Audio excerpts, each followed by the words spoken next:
राधे राधे दोस्तों। इस कहानी में हम लोग लक्ष्मण जी के त्याग की कथा के बारे में जानेंगे। एक अनजाने सत्य से परिचय।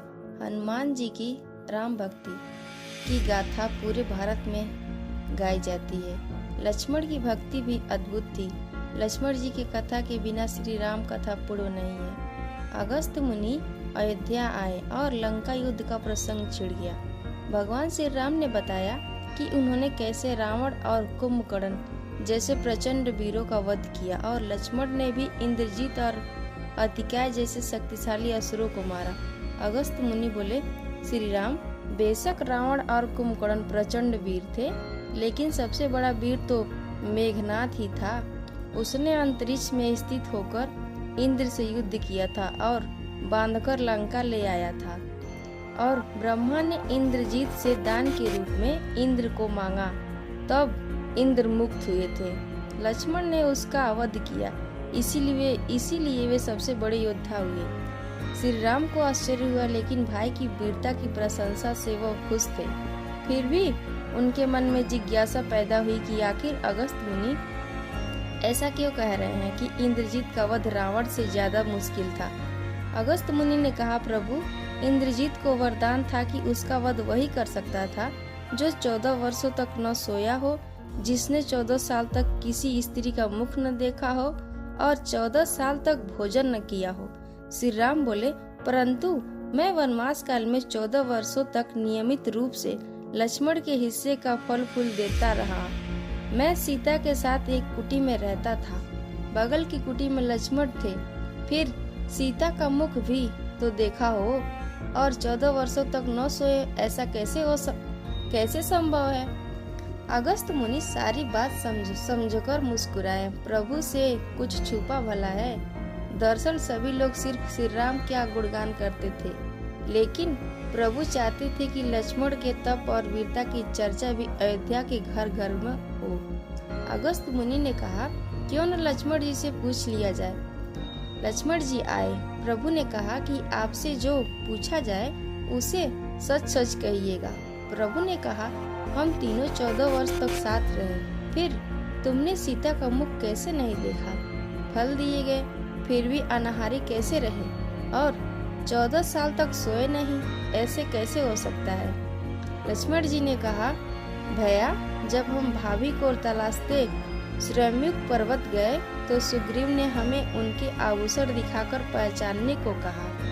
आपको स्मरण होगा, मैं तो सिवाय उनके पैरों के नूपुर के कोई आभूषण नहीं पहचान पाया था, क्योंकि मैंने कभी भी उनके चरणों के ऊपर देखा ही नहीं। 14 वर्ष सोने के बारे में सुनिए, और माता एक कुटिया में सोते थे। मैं रात भर बाहर धनुष पर बाण चढ़ाए पहरेदारी में खड़ा रहता था।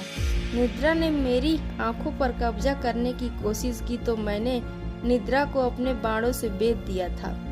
निद्रा ने हार कर स्वीकार किया कि वह 14 साल तक मुझे स्पर्श नहीं करेगी, लेकिन जब श्री राम का अयोध्या में राज्याभिषेक हो रहा होगा और मैं उनके पीछे सेवक की तरह छत्र लिए खड़ा रहूंगा, तब वह मुझे घेरेगी। आपको याद होगा, राज्याभिषेक के समय मेरे हाथ से छत्र गिर गया था। अब मैं 14 साल तक अनाहारी कैसे रहा? मैं जो फल फूल लाता था, आप उसके 3 भाग करते थे। एक भाग देकर आप मुझसे कहते थे, लक्ष्मण रख लो।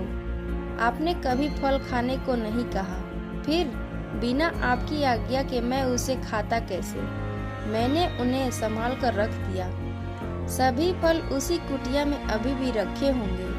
प्रभु के आदेश पर लक्ष्मण जी चित्रकूट की कुटिया में से वे सारे फलों की टोकरी लेकर आए और दरबार में रख दिया। फलों की गिनती हुई, 7 दिन के हिस्से के फल नहीं थे। प्रभु ने कहा, इसका अर्थ है कि तुमने 7 दिन तो आहार लिया था। लक्ष्मण जी ने 7 फल कम होने के बारे में बताया। उन 7 दिनों में फल आए ही नहीं।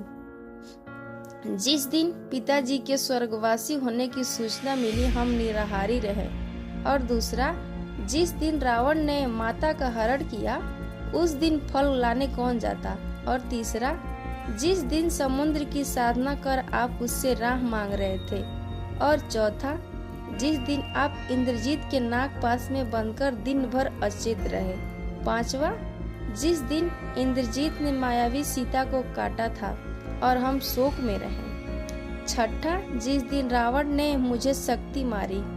और सातवां, जिस दिन आपने रावण वध किया। इन दिनों में हमें भोजन की सुध कहाँ थी। विश्वामित्र मुनि से मैंने एक अतिरिक्त विद्या का ज्ञान लिया था, बिना आहार किए जीने की कला। उसके प्रयोग से मैं 14 साल तक अपनी भूख को नियंत्रित कर सका, जिससे इंद्रजीत मारा गया। भगवान श्री राम ने लक्ष्मण की तपस्या के बारे में सुनकर हृदय से लगा लिया। कथा कैसी लगी कमेंट में जरूर बताइएगा। जय श्री राम।